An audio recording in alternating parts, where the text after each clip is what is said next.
ஆசிய கோப்பை போட்டியின் போது இந்திய வீரர்கள் பாகிஸ்தான் வீரர்களுடன் கைகுலுக்க மறுத்த விவகாரத்தில் பாகிஸ்தான் முன்னாள் இந்நாள் வீரர்கள் ஆவேசமாக பேசி வந்த நிலையில் தற்போது நிலைமை வேறு மாதிரியாக மாறியிருக்கிறது.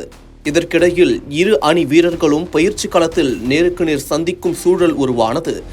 என்ன நடந்தது என்று விரிவாக பார்க்கலாம். இந்தியா, பாகிஸ்தான் உள்பட 8 அணிகள் பங்கேற்ற ஆசிய கோப்பை தொடர் ஐக்கிய அரபு அமீரகத்தில் நடைபெற்று வருகிறது. இந்த தொடரில் கடந்த ஞாயிற்றுக்கிழமை நடந்த இந்தியா, பாகிஸ்தான் இடையேயான போட்டியில் இந்திய அணி 7 விக்கெட் வித்தியாசத்தில் வெற்றி பெற்றது. ஆனால் போட்டியை தாண்டி பல்வேறு விஷயங்கள் விவாதமானது. ஆட்டத்துக்கு முன்னதாக டாஸின் போதும் போட்டி முடிந்தும் இந்திய கேப்டன் சூரியகுமார் யாதவ் மற்றும் வீரர்கள் பாகிஸ்தான் அணியினருடன் கைகுலுக்காமல் தவிர்த்தனர். இந்திய, பாகிஸ்தான் நாடுகளுக்கு இடையே நடைபெற்ற ராணுவ மோதலுக்கு பிறகு இரு நாட்டு அணிகளும் மோதிக்கொள்ளும் முதல் போட்டி இது என்பது குறிப்பிடத்தக்கது. பாகிஸ்தான் அணியினருடன் கைகுலுக்காமல் தவிர்த்த விவகாரம் பூதாகரமான நிலையில் இந்த விவகாரத்தில் நடுவர் ஆண்டி பைக்ராஃப்டை நீக்க வேண்டும் என பாகிஸ்தான் கிரிக்கெட் வாரியம் அவர் மீது குற்றம் சாட்டியிருந்தது. அவ்வாறு நீக்காவிட்டால் ஆசிய கோப்பை போட்டியிலிருந்து விலகும் யோசனையில் பாகிஸ்தான் வாரியம் இருப்பதாக தகவல்கள் வெளியான நிலையில் ஐசிசியும் பாகிஸ்தானின் கோரிக்கையை நிராகரித்தது. ஒருவேளை பாகிஸ்தான் அணி போட்டியில் இருந்து விலக முடிவு செய்திருந்தால் இந்த நடவடிக்கை பாகிஸ்தான் கிரிக்கெட் வாரியத்திற்கு 16 மில்லியன் அமெரிக்க டாலர் வருவாய் இழப்பு ஏற்பட்டிருக்கும் என்று சொல்லப்பட்டது.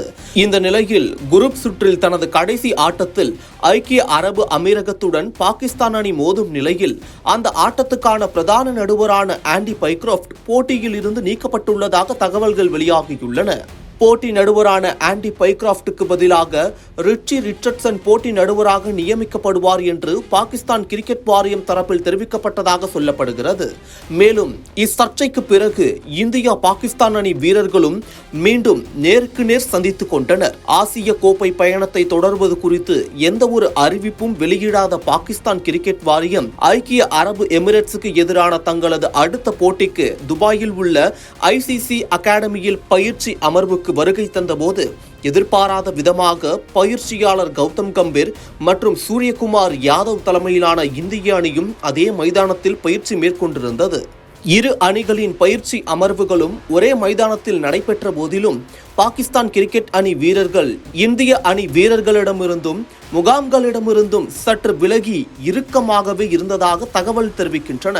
பாகிஸ்தான் தலைமை பயிற்சியாளர் மைக் ஹசைன் UAEக்கு எதிரான போட்டிக்கு தனது வீரர்களை தயார்படுத்தும் நம்பிக்கையில் இந்திய அணியின் வலைப்பயிற்சியை கவனிக்கவில்லை என்று சொல்லப்படுகிறது.